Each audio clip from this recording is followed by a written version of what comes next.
How's it going, everyone? Hope you're having a great day out there.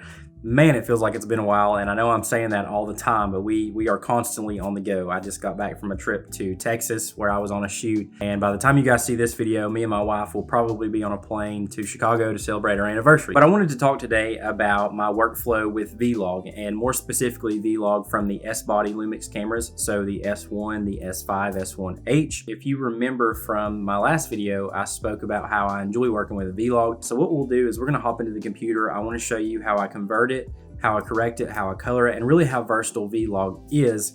And what you'll notice with the clips that I'm gonna show is I actually underexposed V-Log quite a bit. So you're gonna see how good you can recover V-Log as well. Now, I didn't expose it in general terms of V-Log. I just underexposed it for the conversion LUT that I use, which is the Leeming LUT from Leeming LUT Pro. That LUT calls for a 2 to 3 stop overexposure to maximize dynamic range. And I only overexpose everything by about a stop. That was my mistake, but you will see how recoverable V-Log is whenever you underexpose it as well. So without further ado, let's go ahead and hop into the computer and take a look at these V-Log clips. Okay guys, so we are in Premiere Pro, and I want to go ahead and do a conversion on these clips. Now, as you can see, just straight out of camera, it doesn't look like anything is underexposed. As a matter of fact, this is the only clip that is not underexposed, and that's because I just shot it. So we're going to show you what it looks like to grade something that's actually exposed properly for the Leeming LUT. But nonetheless, this is my first clip, second clip, third, and fourth. This fourth one was from the condo in Texas. I really wanted to show the dynamic range of the S5, even though I completely blew it and underexposed by a stop or two, like I said. But anyways, let's go ahead and convert these. So the LUT that I used for conversion, as I stated, was the Leeming LUT from Leeming LUT Pro. I'm going to scroll down, and this is going to be the Panasonic S series for V-Log, and that's going to put us in a Rec 709 color space. Now, as you see, once I do that, this is where the underexposure comes in. If you see, we are way down here in the bottom on our waveform here. So what we're going to do is with V-Log, it's very, very easy to bring that back. So we're going to start by bringing it back up a stop. If I look at Brandon here, he was our model for this shoot. He's lying right there in about the 60 to 70 range. So I still want him to come up just a tad. So we're going to go a stop and a half or plus 1.5. And that's putting him right where I want him to be, right between the 70 and 80 mark. We could probably even bring that down a little bit, about 1.3. And that should take care of the other clips as well, since we're all doing it on the same adjustment layer. And I think that looks good. So yeah, he's sitting right there where I want. So just with the conversion alone, you can see how much color, how much detail information comes back from V-Log, and that's why I like working with it. But we're gonna take it a little step further. We're gonna go ahead and on the actual clips themselves, I'm gonna work around with this a little bit. So right here, we're a little less contrasty. This, like I said, was a flat lit scene. We had the sun behind the clouds, which was not preferable for this shoot, but we can go ahead and bring some contrast in. So we're gonna go ahead and mess with our curve a little bit. Just get some contrast in there, making sure that we are keeping him in about the same 70 to 80 range. We can go ahead and bump the midtones a little bit for that. I'm liking the way that looks. So that's giving us a good amount of contrast, good amount of detail. And if we look at his skin, this is one thing too that I love about V-Log is with V-Log, it's so easy to work with skin tones. So we're gonna go to our secondary, we go to our reds and highlight that, and that should bring up his skin. So let's go ahead and denoise that, blur it a little bit. And if we look at our vector scope over here, we are right on the skin line. Now he is a little saturated for what I like, so we're just gonna dial that back. It's about 90, and that's looking a little more natural. Let's go ahead and go to 85. I like that. Brandon's a tan guy. Obviously, we don't want him to be completely orange, but I think that's looking pretty natural for what his normal skin tone is. Let's move on to the second clip. Same thing. This one actually has a decent amount of contrast already, so we're gonna go to our curves and just bring in a little bit more. Nothing crazy. As you guys know, I really like to stick with just a good, clean look for most of my shoots. We're gonna go ahead and do the same thing on our Hsl Secondary. We're gonna choose our reds. Go ahead and look that over. And if you remember on the last clip, I was happy with the skin tones.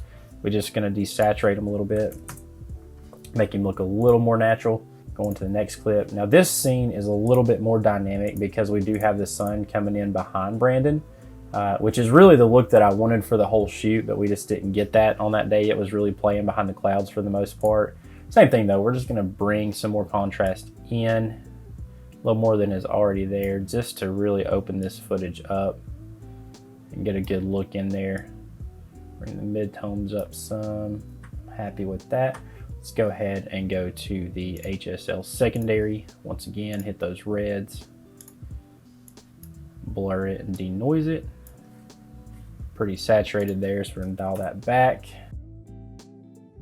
And yeah, that's looking nice and natural now. So I'm happy with the way that these clips are looking so far. Now, this one right here, this one, like I said, is just in here for giggles so that you can see how recoverable V-Log actually is. If you can see, there is almost no detail once I threw that conversion LUT in there. So let's go ahead and bring this back once again by about a stop. Now, obviously with that, we're gonna lose the detail outside. You kind of have to pick and choose when it comes to cameras, even with one that has as much dynamic range as the S5 has. So that's looking okay. It's nothing great, but let's go ahead and warm that up a little bit. And we can even go to our color wheels. Let's bring up our mid-tones. This is gonna help the overall exposure of the room. Bring our shadows down some just to bring some black back in there. And this is still looking a little cold. Once again, this was just shot on a whim for the little bit of time that I had in this condo because we were on set for most of my trip there.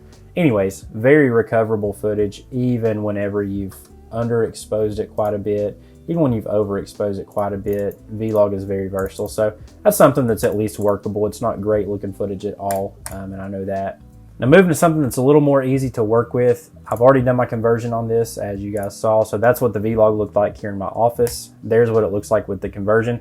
That right out of the gate looks great. I love the way V-Log looks with the leaning LUT. And if you see my exposure, I'm right there about 80. We're gonna fix that here in a second, but we have a very nice wide image here on the waveform.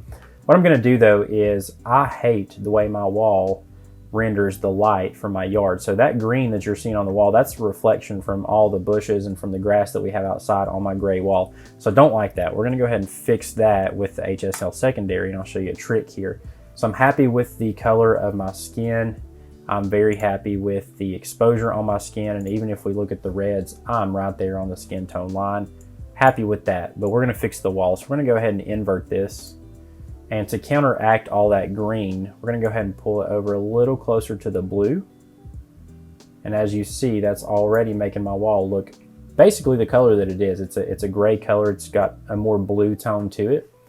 But to drive that home, we're gonna go ahead and desaturate that a little bit, and that's fixed. So now that wall looks like it does in real life. I'm exposed properly. My skin is the color that I want it to be. So that is exactly how I would grade my office setting. Here we were before, here we are after.